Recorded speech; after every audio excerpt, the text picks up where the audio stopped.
Hi, welcome to Low-Sal-Life. My name is Sarah, and on this channel we talk about foods that are low in salicylates that are safe to eat if you have a salicylate sensitivity, or casually known as an aspirin allergy.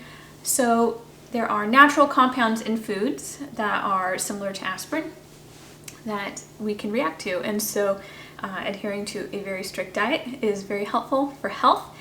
And today we're talking about this little piece of magic called a chayote or a Choko. So I'm Latina, my family is from Costa Rica, and in the US here at like the tiendas or grocery stores we call these chayotes. I've also seen them as a pear squash, and I know that there's a lot of other different names. So I'm trying to gather them all up, leave them on the Low-Sal-Life website on the food directory list so that everybody knows what I'm talking about. So the thing is, when you find a food that you can eat that fits a lot of requirements, categories, you kind of want to hang on to it. And so this little guy, has a lot of vitamin C. It's a squash, and it's tasty and low in sugar. So it's great for a keto diet. If you're trying to do keto and low sal, which is challenging but possible, it's a good little squash. So what we're going to talk about today, we're going to first of all show you how I prepare them, as in what I do when I buy very large bags of these, because it is a produce, so it will spoil if you don't take good care of them. And I live in a rural area, so I don't have a Mexican tienda or a grocery store within 45-minute drive of my house. So what I do is I will go into the city. Fortunately, the town that's closest, that one has, I think, 3 tiendas, Mexican tiendas, and they also have a Winco, and all of those stores sell chayote, and they're usually pretty cheap. So at the tienda I went to, I paid 50 cents each item, each squash. And I think at Winco, which tends to be low in prices, that's why we go there, they charge $1 each. And sometimes it's $1 a pound. So that's where I get these. I'll buy a whole bunch, and then I'll prepare them and freeze them, and I'll show you how I do that. And then the second thing that I'm going to show you after we prepare it is I'm going to show you 3 different ways that I cook them. So sometimes I'm in a hurry, and especially if I'm starting out fresh, it's a little bit frustrating to have to peel them and then take a long time cooking it and everything. So I'm going to show you 3 different ways that I'll prepare them. One is in the microwave if I'm really tight for time. So I'll do this like if I'm having like a breakfast before like a meeting or something. I'll have like 2 eggs and some chayote and butter with some bacon, and I'll just do everything except for the eggs in the microwave, and then I'll put the eggs on top of my cooked squash and bacon, and that is delicious. And for that, sometimes I'll eat 1 whole chayote, but sometimes I'll eat it like a half for a serving. The second way we're gonna do it is steam it with a traditional steamer, and then on the stove. And then the third way, I'll do it kind of more like a stir fry, but rather than using a lot of high heat, I'll just cover it so it kind of simmer it in a fry pan. So that might be a different option too, and it might work with the way that you cook too, rather than getting the steamer out. So that's the 3 options. The cool thing about chayote is it's got a very bland flavor, and it's kind of crisp and tasting, and yeah, refreshing. It doesn't taste pumpkin-y. It tastes really similar to zucchini, if you can remember what that was like. So what I like to do before preparing the frozen portion, before freezing my chayotes, is I will think about what are all the ways that I'm going to use this.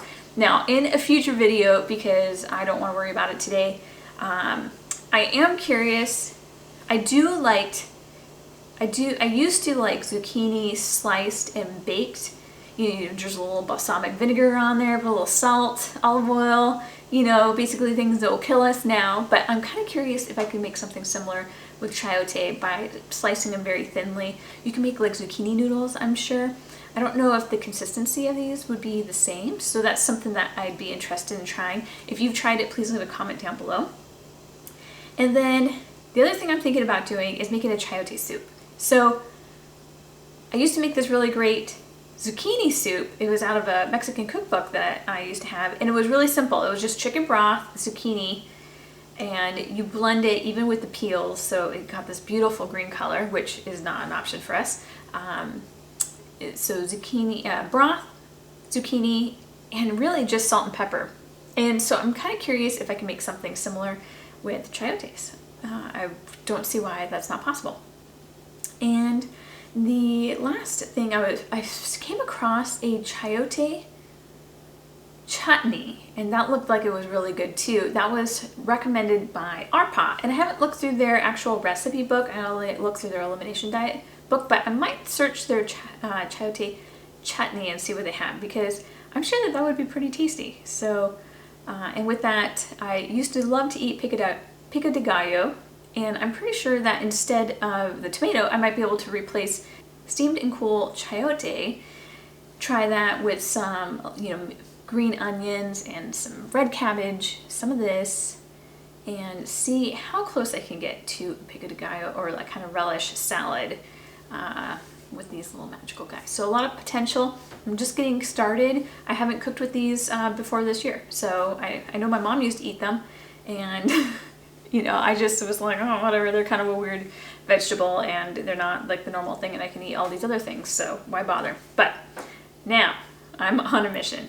So the first thing I'm going to do to prepare these for freezing is I've already made the decision that I am going to just use these for normal, easy stuff. So I'm only going to cube these. But if I was thinking about those lasagna noodles, replacement, or that like baked zucchini slices, I would think about maybe slicing portions of it and then cubing the rest. The other option too is, I don't know if we can noodle these. I'd be kind of curious. There is a seed in the middle, so you can't just put it through like a noodler, like on your KitchenAid mixer or anything like that, but that would be something else I'd be interested in trying. If you tried any of these like brainstorm, let me know, because it could save me some heartache or motivate me to do it sooner. So I appreciate your comments. So the first thing that I decided was I'm going to cube these, and so I also have never found any information regarding chayote if the tests were done where they came up negligible, peeled or not. It would have been really helpful to know. So I, by default, am going to peel this, which, is very time consuming. So I will see you in about an hour. No, I'm going to peel them. I'm going to chop them. One nice thing about freezing is that you do not have to prep them in any way. They don't brown from being exposed to oxygen like a pear or potato might. So that's really nice. Oh, and that reminds me.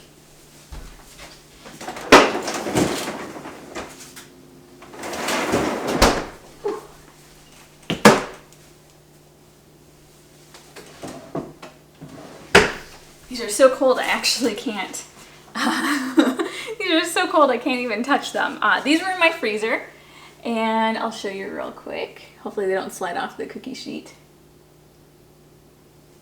So what I did was, again, I live far away from a grocery store, and I'm really busy during the day, so like most people. So what I did here was, I really hate cleaning leeks because they have so much dirt inside of the leaves, and you cut them, and then they're just so dirty. And so what I like to do is I clean them all at one time. Like this is, I think 8 or 12 stalks of leeks, and fairly mature ones, like hefty ones. So what I do is I'll slice them and freeze them, and then I'll put them in a container. And then when I cook steak, I just pull out a little tiny bit, warm them up in the skillet, and then those are ready to go. So basically I'm gonna bag these up, put the chayote on here, cubed, let them freeze on the cookie sheet, and then they break up quite well, really easily. So they don't get stuck to each other. If you just put them in bags, then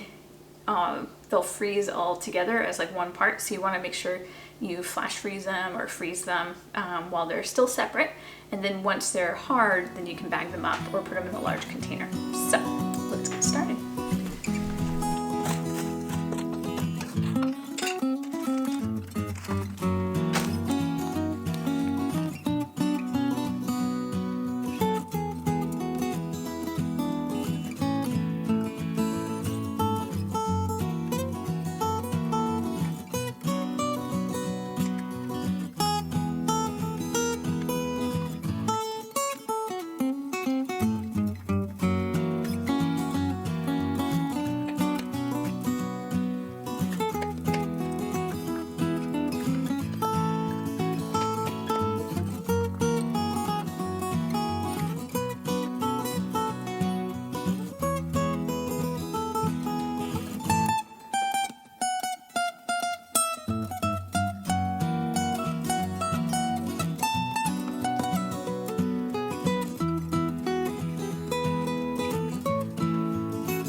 starting with the chayote in the microwave, this is the fastest way to do it.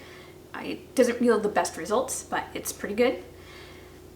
What I start with is I like to start with a glass bowl. You can do a Tupperware too, but I do like cooking in glass whenever possible. So I'm going to fill it up with about 1/2 inch of water. You can kind of tell if you have too much. I ended up with too much. So I put the chayote in, and you basically don't want your chayote submerged completely. So now that I have the water level right, I'm going to add a lid. Now, do not seal the lid on this. You want it just cracked so that you want enough steam to start up in your container, but you don't want the steam to cause your container to explode. So loosely put the lid on top. Then you're going to put it in the microwave, and generally 3 to 5 minutes is about right. On my microwave for a chayote, I've found that 4 minutes is just right, and that's the perfect amount of time to go and make eggs. After the 4 minutes, you should have at least a steam in your container, but sometimes it is boiling. Check it out, test it with a fork. This was perfect. Of course, I've done this before, but for you, I'd start at 3 minutes and test with that. Absolutely use pot holders because it's boiling water. So sometimes I'll let it cool down a little bit while I finish up some other stuff, and then I'll drain it and use it for, I like doing this method for breakfast.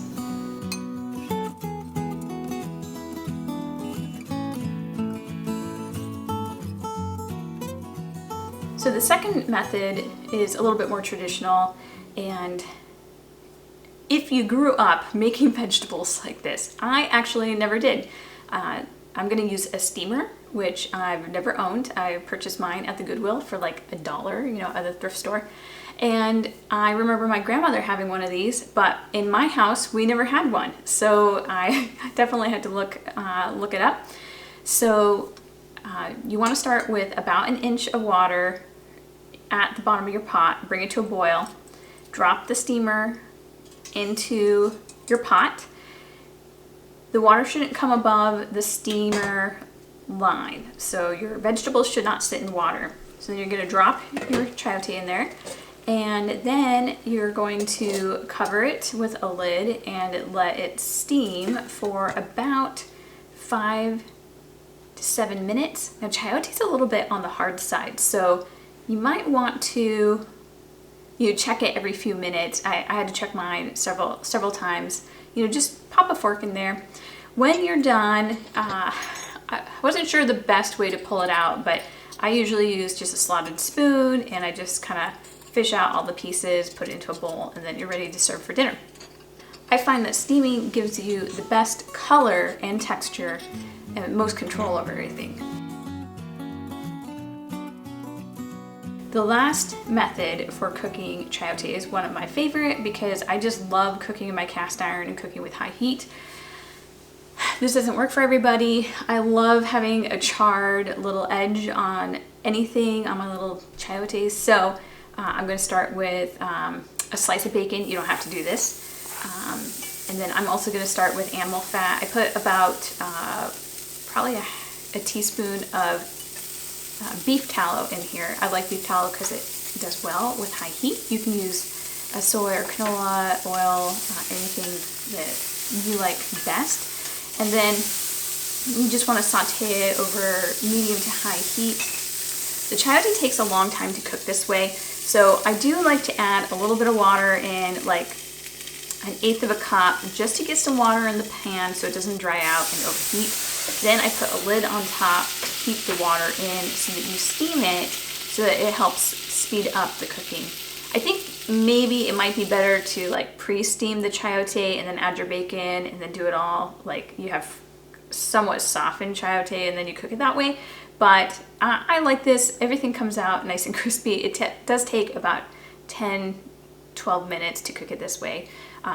Once I start waiting for that chayote to get soft, I will turn it down to like a medium-low heat. That way it doesn't like burn the edges while it's still trying to soften up the inside. And then I'll check on this, and you have to stir this one, about every 1 minute or so it doesn't get burnt. and it comes out delicious and crispy. You can put whatever vegetables you want in here. You can put some noodles, you know, make like a little stir fry, and then definitely bamboo shoots. Try and get those bamboo shoots in somewhere. So this is a great way to cook it. Always my favorite.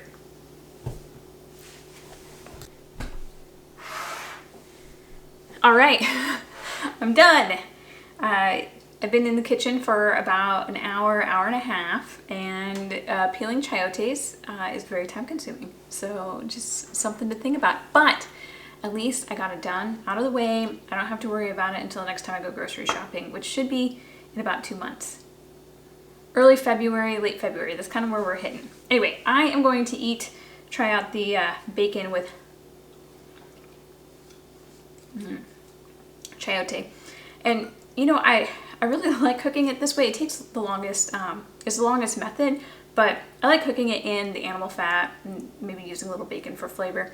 It reminds me a little bit of tofu. Like, I would imagine this dish would be really good cooked in the same way, using tofu and getting the tofu all crispy on one side. That would be a really nice meal too. So